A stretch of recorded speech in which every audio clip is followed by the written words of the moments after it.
So here we are with All Things Irish and Rock and Roll again here with one of Dublin's fixtures, PeterParkin, great drummer from the 60s and later, and a great singer, local scene here. So, Peter, your first influences in music weren't in American musicals or in the Everly Brothers, but actually in traditional music. Can you tell us a little bit about that? Very much, because most of my family were traditional musicians as such. My father played the violin, all the uncles played violins. My mother was an Irish dancer. Yeah. And my sister is an Irish dancer, an Irish dancing teacher. Yeah. And it goes on and on and on. Yeah. But there's the great-grandfather, he's uilleann pipe player. What was his name? Nicholas Markey. Yeah, okay. And he was a uilleann pipe player, well known, sort of in that world. Yeah. And he formed the St. James Street uilleann pipe band. Yeah. He also taught people, like he was one of the first professional music teachers in the city. Yeah. And he taught people like Leo Rouse and Seamus Ennis and some of the most iconic pipers, traditional all the pipers. Yeah. And there's a lot about him, in the Pipers Club and all that type of thing.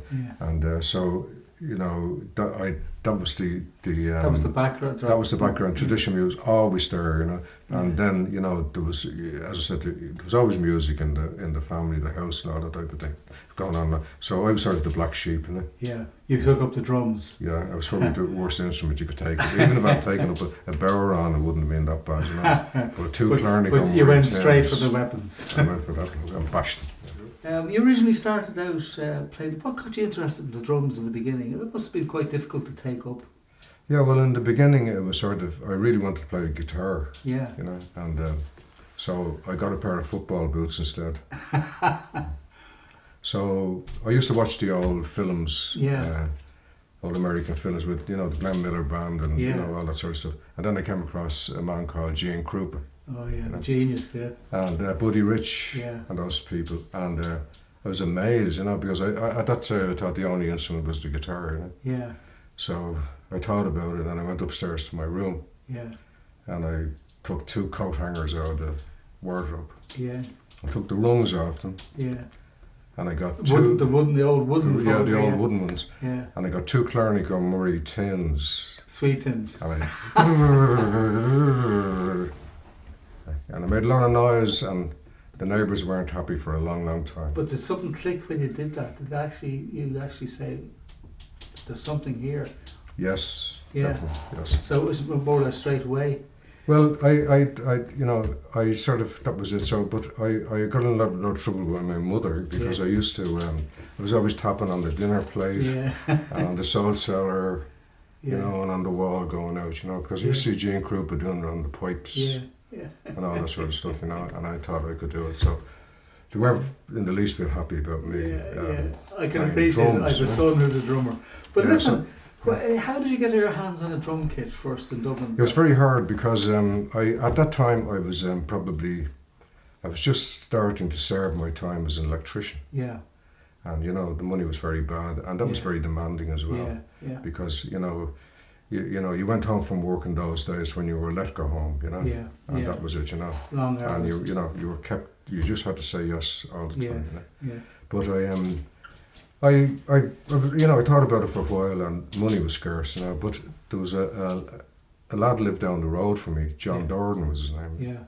And I was told that he had a guitar, and he had a piano, and he had a garage, which was fantastic, Yeah. So I said, well, what am I going to do now? So, and anyway, I ended up, looked in the paper, and I saw a snare drum and a bass drum and a hi-hat for sale. Yeah. And that was out in Malahide. And my father brought me out to Malahide, and he paid for it. I bought it back. I couldn't sleep for weeks, looking at it. Yeah. So eventually I got it anyway. So I got in with John, and we went into the garage, and we let lash, You started. So we started off doing all sorts of stuff, Yeah. And we got a lead guitar in and a bass player in. Yeah. And so what kind of music did you actually start playing then? It was, I think it was, all sort of Everly Brothers stuff, Buddy Holly stuff, and then, instrumentals by various American bands. And then I started to feel that I could possibly do drum solos. You know? Yeah. So I bought another floor tom-tom and I bought a high tom-tom. So I made it a big thing. You know? Yeah. So what we used to do then was when we used to do the intervals with the show bands around, you know, the IR and all these places, all those different bands were playing there, and we'd play, and then it got very hairy when you were playing because I used to do solos like Wipeout and stuff like that, you know, and the drummers weren't too happy with me doing that on their drums, and then as a young lad of probably 16 years of age, you know, you go down well with the crowd. And that type of thing, you know. So all that stuff went. So eventually we started to get gigs, full gigs, and playing around North Dublin, and playing around Finglas and places like that. And actually playing, you know, we played in sort of, you know, 21st birthday parties in people's houses and all that type of thing. We set up all the equipment and playing it. And so that went well for a while. And then, of course, my trade is sort of important, you know. And then a couple of the other lads were, you know, they were sort of thinking about they had to go to work too, and so they packed it in, and I was sort of left with the drum kit, you know. So then I went from there I joined another band with a man called Pat Fay, and there was a lad hanging around at the time called Pat Cassidy. It was later known as Ditch Cassidy. He was always hanging around the house, you know, listening to us and watching, and we used to say, you know, go home. And so I played with Pat, and there was a bass player, Mick O'Hanlon, and Peter O'Connor. All lovely lads, fantastic lads. So there was a great buzz at the time, and we ended up playing in places like the Tivoli, and we played in a lot of the big halls around the place, and we started to do full gigs and things like that. And then that sort of came, you know, well, it didn't actually come to an end immediately. We needed I decided then that I was going to I was thinking about packing the drums up because I was singing as well as playing the drums. So I didn't exactly pack it up straight away. I moved on, and we got various other members into the band, so forth. And then we got Noel Bridgman in as drummer, and I went singing in the band. And before we talk about that, Peter, you were saying there the early influences you had, a lot of the instruments, like the American instrumental band, the Ventures and things like that. What kind of an influence did that have on your playing? Because those American instrumental hits, they were very, very popular on radio at the time. They were. Before, you know, the big pop rock explosion came along.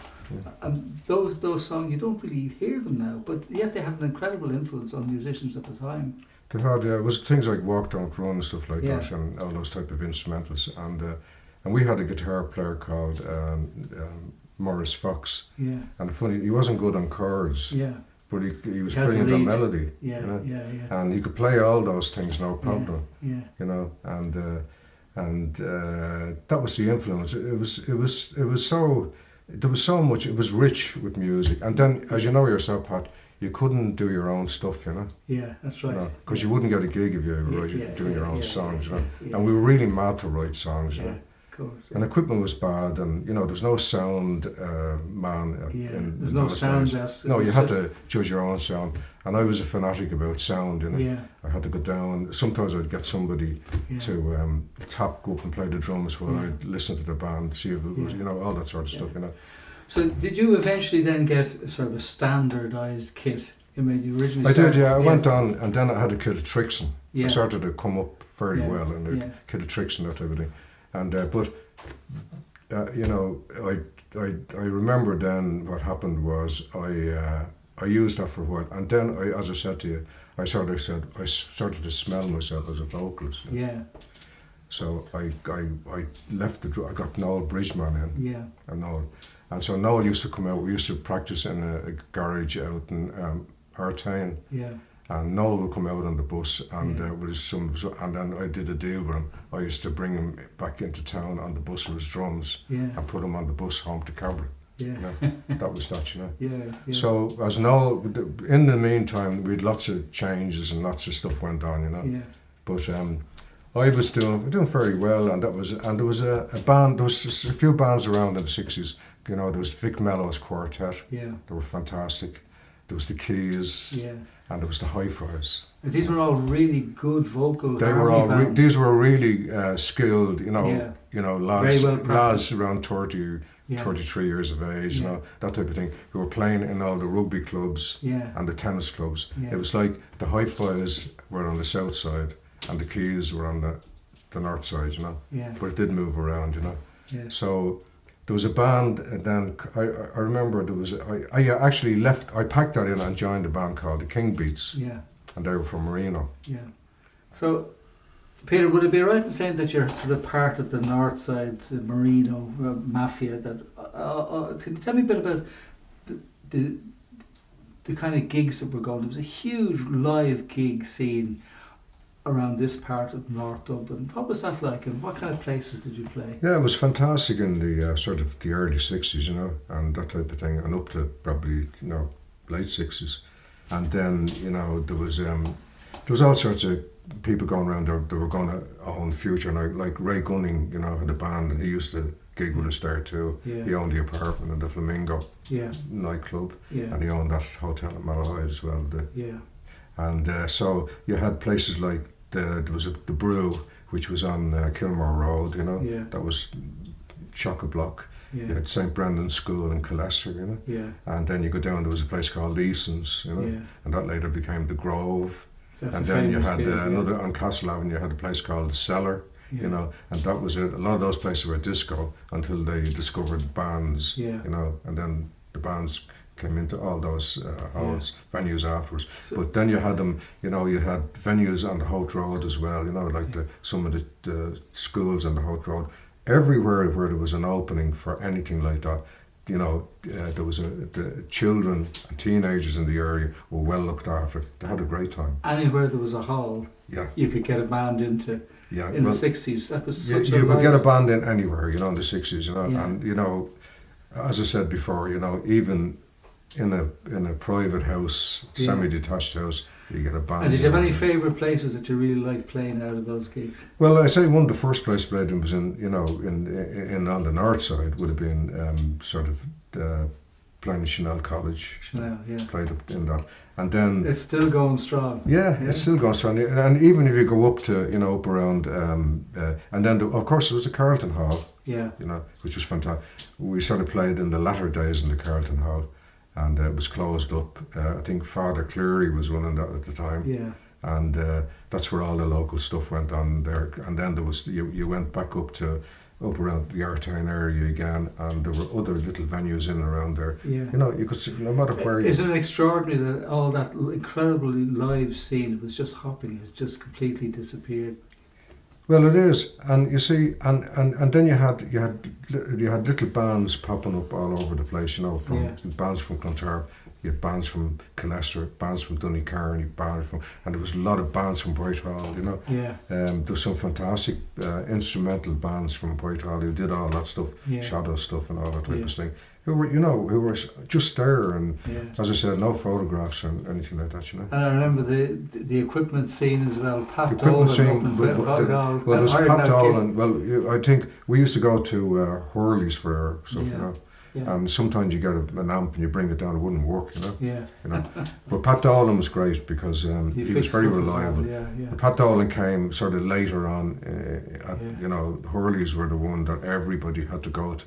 Yeah. And you had to just take what you got out of Hurley's, Yeah. It was either okay or it wasn't, You had to make do, But then, because if you go down around, there was Charleville, and then there was the Nevin Tennis Club. Glasnevin, all those places, All the north live side. gigs, Yeah. everywhere you went. And, when you think of it, kids had a wonderful life then, teenagers, I was a Charleville teenager myself. Were you? And I may have seen you in there. Well, Charleville was a great place to gig in. Yeah. And the Nevin was a great place to gig in, Yeah. and there was actually a place used called the Blind St. Joseph's. St. Joseph's, yeah. There was gig on in there as Drum well, Condor, yeah. and it went right down. And then there was a little place down at the end of Phillipsburg Avenue too, beside the CYMS on Phillipsburg Avenue, Yeah. and that is where I saw a great influence with the Vic Mellis Quartet Yeah. playing in there, and Yeah. I used to go to see them, and they were fantastic, Yeah. So an incredibly live scene on the north side of Dublin. It was unbelievable. And There was yeah. never a shortage. Yeah. We played in the rink for 3 months Georgia Street. Yeah. We did gigs there for 3 months, and then we also included the Number 5 Club and other places around. So that was another step up in the music world. Yeah. Was there any stories from the 5 Club? Where did you? Yeah, the 5. There was a lot in the 5, and then well, there was bands. A lot of the bands in there. Like, I mean, I knew Lee McKenna was in my class in school. Yeah. And then Frank Boyle, I know all those lads. I knew them all when we were young lads. Yeah. And there was, all St. John Connolly, all the great lads around the area. They were all so good, and all nice lads, Yeah. And so what happened then was, there was another band there called the King Bees, and we were called the King Bees. He was with them, and Jay Malone, And so what happened then was we moved on, and I was at home one day, and this lad came to the door. His name was Paddy Finnegan. Yeah. I didn't know him, and he was a bass player. Yeah. And he was playing with a band called the Blue Beats. Yeah. And they used to do the 2-band session in the Top Hat Ballroom. Yeah, in Dublin. Yeah, with the big band. So I used to be on first, and he asked me would the drummer was something wrong with the drummer, would I stand in? Now they had a big repertoire. Yeah. And I hadn't a clue what they were doing. So I had to go with them. Yeah. So as well as that, at the same time then I was sort of on the loose, and I remember Eddie Fury got in touch with me and asked me would I be interested in joining this band. So I used to get the bus into town, drumsticks, and over to where Mike Byrne was there, and get the bus out to Ballyfermot, and Eddie would meet me at the bus stop with the lead guitarist Pat Dean, bring me up to their house. They gave me a bodyguard up to the house, into the house, and we'd rehearse in the house, and I'd bring me back down to the bus stop, and then I'd go home again, So that lasted for a while, and then I sort of moved on from that, Yeah. What was it? What did it feel like moving, let's say, from the drums into centre stage as a vocalist? What kind of a buzz did that give you? Well, I wasn't one of these vocalists that jumped around the place or anything like that, Yeah. My main, I was first man for sound, Yeah. Sound is the most important thing to me. It's everything, isn't it? Once the sound comes out, I mean, you can jump around and distract people and that type of thing, but it's the end product with the sound. I was always crazy about sound. I was OCD with sound, I got a lot into trouble over that. Yeah. And then if you remember those days, Pat, I mean, the equipment was very basic. Bass was a T-chest bass, Yeah.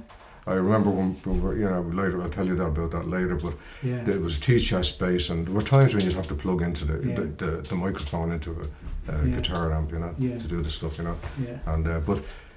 and anyway, you were there the era of the Benson Echo. I was there. The Benson Echo was the Benson Echo was very important because it would pick up the drums and stuff like that, and it would send through the speakers. That big 60s sound. Through the speakers, And most of the bands there on that level of the hi-fis and the keys and they were very musical, Whereas the younger bands were sort of picking their way along, Sure, yeah. And then a lot of those bands, they had 3 melody instruments, and they had a wind instrument, and they had a piano, and they had a lead guitar. Whereas the other bands had, just the lead guitar player, and then there was some bands that were only 3-piece, and that was pretty watery, Well, was there any style of singing or number that you actually specialised in, that you said, okay, this is really my style doing this, or would you just say, whatever's there at the moment, I'll have a go at it? Yeah, well, I had to go with anything, Yeah. I mean, I had to go with, say, Sam and Dave. I'd have to go with the Beatles. I'd have to go with the Beach Boys. I do a bit of falsetto, do a bit of Tamla Motown, heavy rock, progressive rock. I had to go with it all. But, with Norman, I did, rock, progressive rock, you name it. We went right along the line. So when did you meet Norman, the great musical jazz? Well, I say it was many moons later. It was actually in the 70s when I got to Norman. Yeah. And I didn't really know about Norman. And he only lived a half mile away from me, Yeah. But I was in school with his cousin, who went, Anthony, who was a lovely lad. He went off to join the RAF and that type of thing. And I didn't know Norman really at all, Yeah. And even though I didn't know, the other lads, I knew St. John Connolly and things like that, I got to know Norman. He phoned me one night and he asked me, was I interested in joining the band as a vocalist? And I said, yeah, I would be. And he said, how long is your hair? And I said, it was down to my shoulders. And he said to me, well, come down on Monday night. And I couldn't sleep for 2 nights thinking, I thought he was, I was going, And then I was so relieved when I saw Norman, and then he said to me, right, there, sing that song with it. And I said, yes. Yeah. And he didn't say whether I was in the band or not, so I was in it for ages afterwards. Yeah. We did a lot of live stuff down in Kelly's on the Keys. Yeah. We did a few gigs somewhere else. And then we were involved in the first rock concert. I think it was an open air one in Richmond Park. Oh, that was the first Irish Woodstock. Yeah, we were booked in that, and they had Mungo Jerry was on that, you know. Yeah, yeah. And it was very, you know, strange that Mungo Jerry was on it when all the other bands were rock bands and blues bands, you know. Yeah, yeah. It's very strange. And it ended up we didn't play on it, really. Yeah. No, I don't know what happened. Actually, Mungo Jerry, I remember that they not only had big hits, but their bass player was Bob Daisley, who later played a number of albums with Gary Moore, a great rock player. Yeah, oh yeah. And Ozzy Osbourne went on to great things. They were very pop at the time, and it was very unusual, the lineup that was on with Mungo Jerry. So the lineup you played with Norman was yourself, Norman, Pat. There was Norman, and there was Willie Donnery, and Willie was a drummer, and Willie was a great drummer, and he lovely lad as well. And but he, I think he finished. We all sort of finished up then, in, you know, probably mid-70s when things were things started to get serious. And everybody, you know, I had to go back to work really. Sure. At that time, you know. But you spent a bit of time with Elmer Fudd as well there. I did. Well, Elmer Fudd sort of came before that. I suppose the most important time in the music business for me was the Hi-Fis. Yeah. And it was Paddy Finnegan who I played with in the Blue Beats, and but I didn't play with him. I just stood in for the drummer, and he asked me would I be interested in joining a band called the Hi-Fis, you know? And I said, "Ooh, this is very dodgy stuff, you know." Yeah. But it's drumming, you know. Yeah. So I was very worried about it, and it's because I went out then to Bective on Saturday night, and the place was jammed out the doors, you know. And I said, "This would be very hard for me, you know." Yeah. So he convinced me anyway. So Noel Bridgman was playing me at the time. He was playing drums. We were rehearsing in town, and I went to. Paddy said to me, "Some of the lads want to come down to hear you." So there was Jimmy O'Callaghan. He was a tenor sax player. I don't know whether you ever heard of him or not. And his brother, they were all in music. They're in the RTE orchestra and all that sort of stuff. But Jimmy was a fantastic tenor sax player, and the piano player, and the guitar player, Peter Kyle. Yeah. So I said to Noel, I'm packing this in. I'm going to go back on the drums again. Yeah. And he said, that's all right, you know. Yeah. So, fair play to him, lovely fella. Yeah. And I said, there's only one problem. I said, there's 3 of these lads from the Hi-Fis coming in to hear me tonight. Can I sit on the drums and sing a few songs for them? Yeah. So they came in, I went in and played. They sang a few songs, played the drums, and they said, can you start on Saturday night, you know? Straight into the deep end. I didn't know, I hadn't a clue the repertoire, you know? Yeah. So anyway, I did it anyway, and I got by, you know. Yeah. So as time went on, I was about 3 years playing at Bective. Yeah. And then we played in Club Arthur every Sunday night for a few years, and then that band sort of just came to an end. You know, Jimmy O'Callaghan left, and Paddy Finnegan was still around. Paddy was probably one of my best friends. You know, and you know, later on in life, he bought the Oscar Taylor Hotel in Malahide. Oh, good way, yeah. And he had intended to have live gigs there and that type of thing. And he approached me in the 80s not to join up, but they were going to do the gigs every 2 or 3 gigs a week. I was delighted because I had done nothing in ages. Yeah. And then I didn't know about him. 3 weeks later, he was gone. He passed away. Oh, very sad. He's 42 years of age. He's a lovely man. Yeah. And you worked with Philip Donnelly for a while. Was that the what happened was I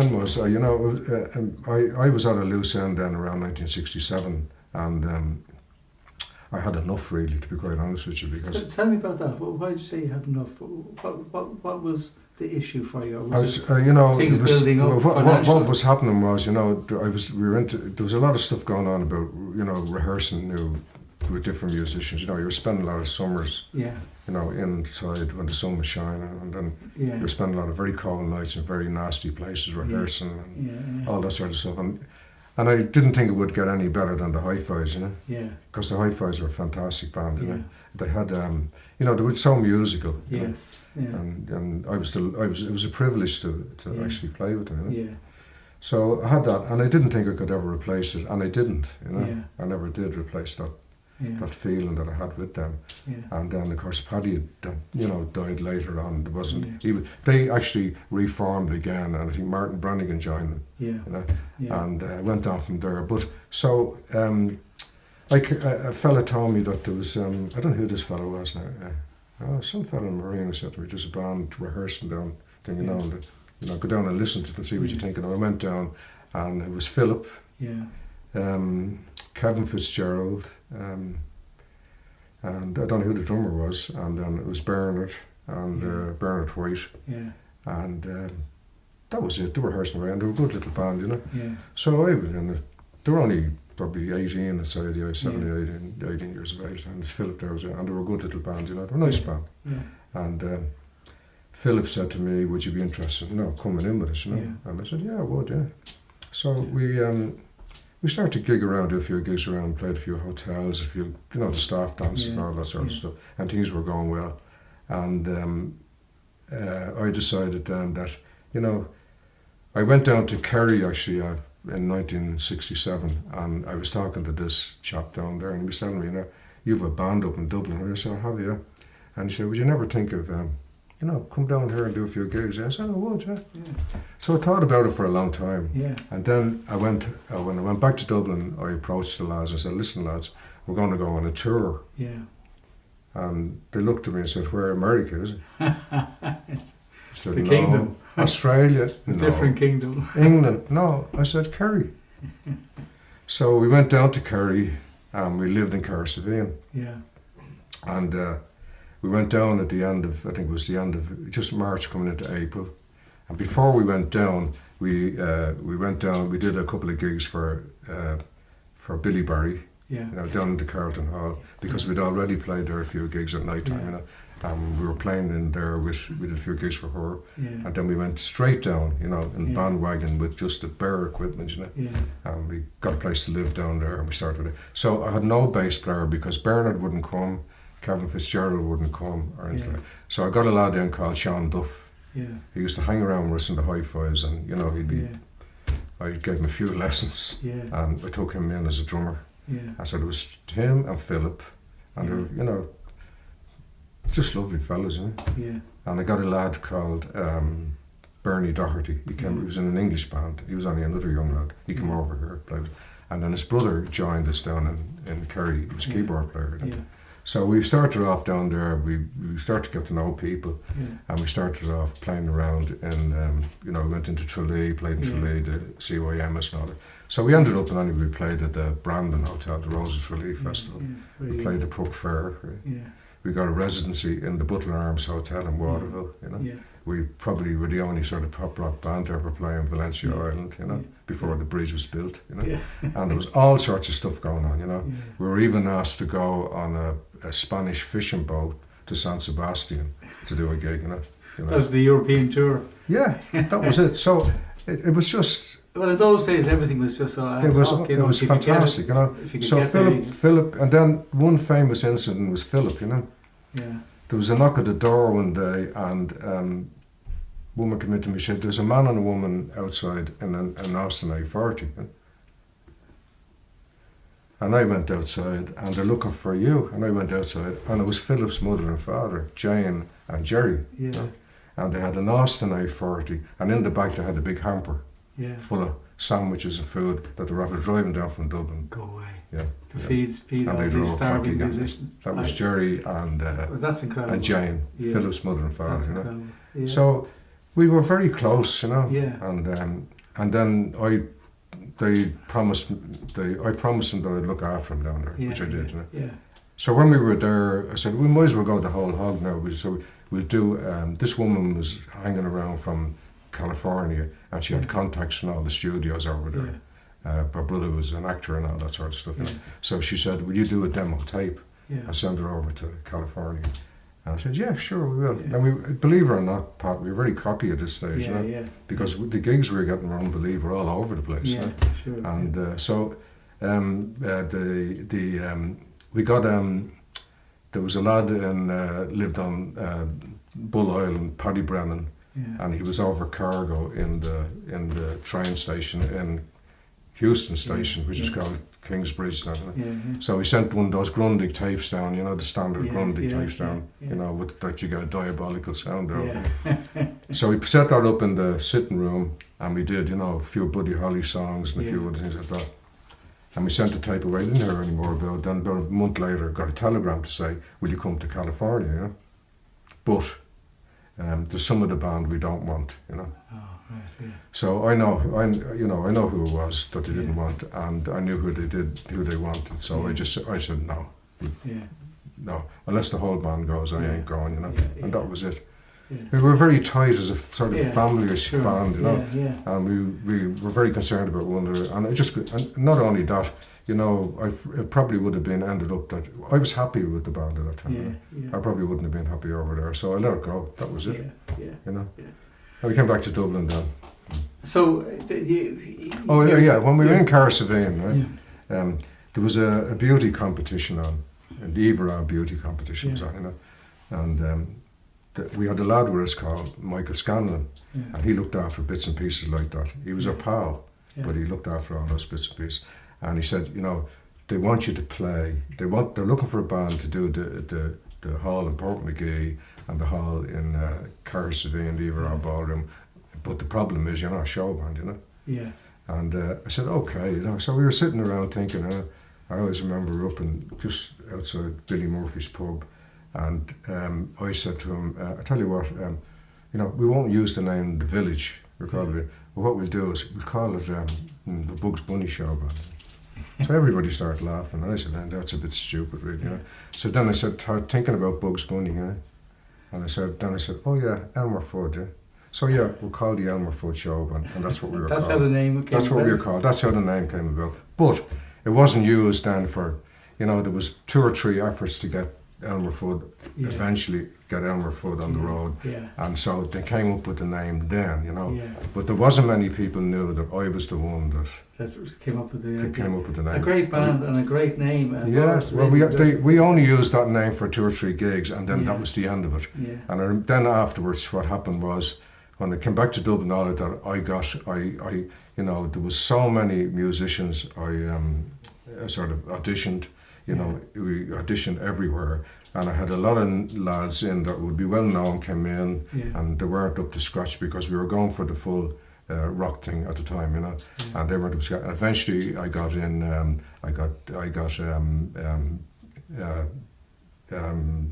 Keith Bansfield and John Donnelly, and we rehearsed in Club Arthur. And then we moved on a bit, and then John Donnelly, you know, had to go back with the other band he was with. So then we got in Jody Pollard and Jimmy Mahan, you know.